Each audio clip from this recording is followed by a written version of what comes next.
Welcome to Restaurant News Roundup, presented by Live Flow with me, Jensen Cummings, for your weekly dose of rapid fire restaurant industry news.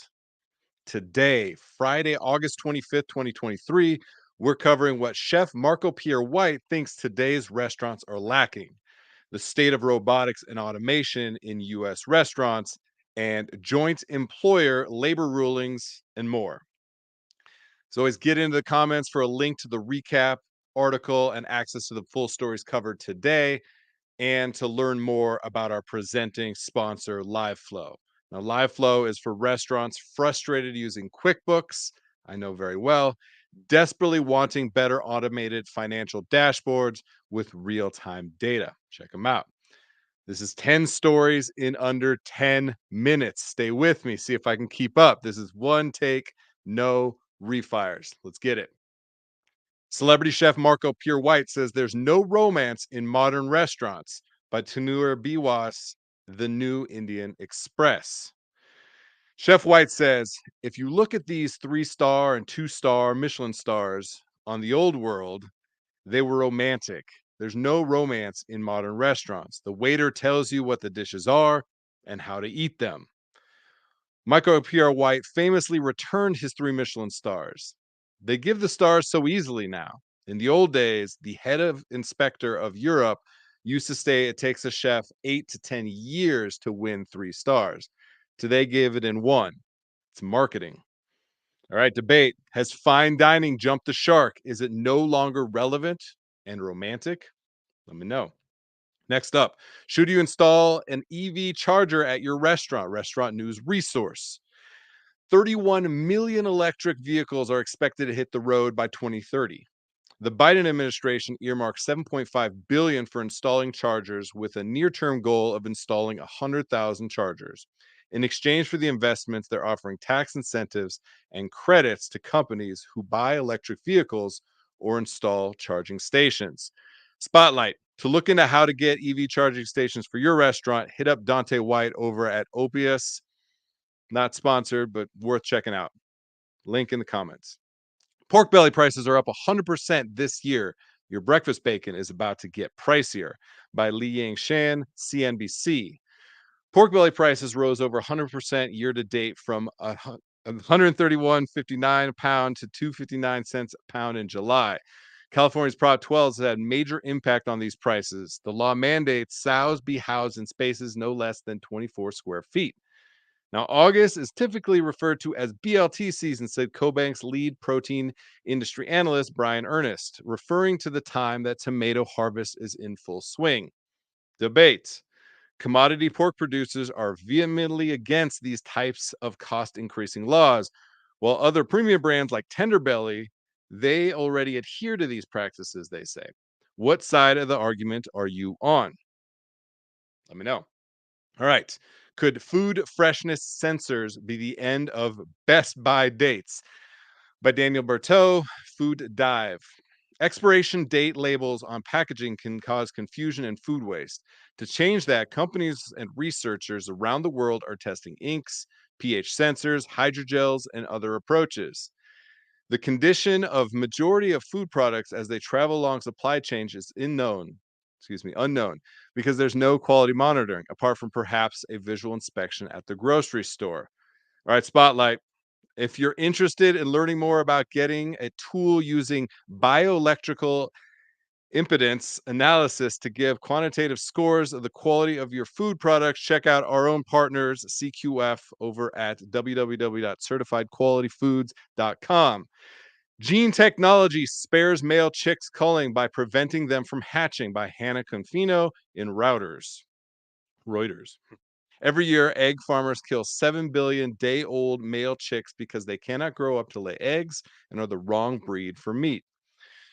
Yuval Cinnamon's laboratory in Israel takes eggs and activate a genetic trait using blue light illumination, which immediately causes the males to stop developing. The females don't carry the trait and are entirely non-genetically modified. Okay, debate. Is this a more humane practice than culling male chicks, or is this scientific overmanipulation to our food system? I want to hear from you. Next up, Subway has worst restaurant online reputation score. Chick-fil-A tops the list by Erica Wheelis, Ad Age.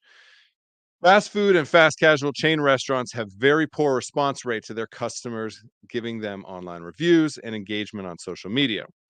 Some experts are beginning to directly attribute a brand's ability to respond to their audiences and build a strong online reputation as a strong metric for success. Many cite the demise and now sale of Subway and the continued dominance of Chick fil A as a clear representation of this expectation from customers. Question to you: be honest, how well does your restaurant respond to and engage with your online audience? Millennials and Gen Z are growing in buying power and expect strong online presences. Next, major decisions on U.S. labor policies coming soon from Restaurant News Resource. The U.S. Department of Labor has three major decisions in front of them. First, what constitutes a joint employer? This would apply to franchisors and franchisees, as well as other operators that contract with another company for on site work, such as janitorial service, and potentially make them liable for one another's labor practices. Also, a final rule changing the classification of employees and independent contractors under the Fair Labor Standards Act, taking the classification of workers from two factors to six more nuanced factors. And finally, an overtime rule. The proposed rule could raise the income threshold for overtime eligibility to 72K a year. Currently, the income threshold is 36K a year. Okay. Opinion: restaurants, you have to be paying attention to all the new labor laws being implemented at local, state, and federal levels, or it will end up costing you money. All right, next, Checkers and Rallies roll out Spanish drive-through voice ordering by QSRweb.com. Min Lee, CIO at Checkers and Rallies, said, with the addition of Hi Auto's Spanish translation capabilities to our AI voice ordering technology at the drive thru, we're further enhancing guest interactions and increasing order efficiency.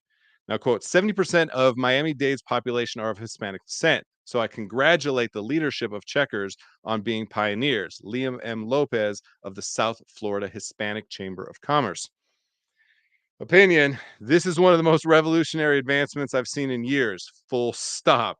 If you are considering a drive through or have existing, Spanish language ordering is mission critical. Absolutely. Next, pizza making robots take nation by storm by Satine Donor, DQSR magazine. Pizza 4.0 wants to open 20,000 24/7 365 kiosk locations by 2026. A kiosk comes complete with 32-inch touchscreen, robotic arm, and a convection oven that bakes artisanal pizza in about 3 minutes. The process begins with Cisco Foods, which delivers ingredients and utensils to each unit, which can hold up to 70 pizzas. Question for you: are you ordering a pizza from an automated kiosk late night, maybe? Will these kiosks disrupt the pizza industry? Let me know. Analyzing the current kitchen robotics players in the US by Matt Newberg in Hungary. All right, for this last one, Matt goes deep and wide for this report. Too much to even try to condense down. So go read the report, come in the link. I just want to list all the entities he mentioned so we know who all the players are we need to be paying attention to. Here are the robotics companies and some of the food brands who are getting in the robotics games he mentions: Vibu Labs, Miso Robotics, Piestro, Bobacino, Nomi, 800 Degrees, Blended, Artly, Hyphen, True Breed, Cafe X, Chipotle, Creator Burger, Jamba Juice, Colonel, White Castle, Jack in the Box, Robert Chicken, Costa Coffee. Wow, that was a lot. All right, and time. What do we got? 9 minutes, 10 seconds. All right. As always, go to my personal pages at Jensen Cummings for my takes. And Restaurant News Roundup, once again, is presented by Live Flow every Friday at 8 a.m. Eastern. That's it.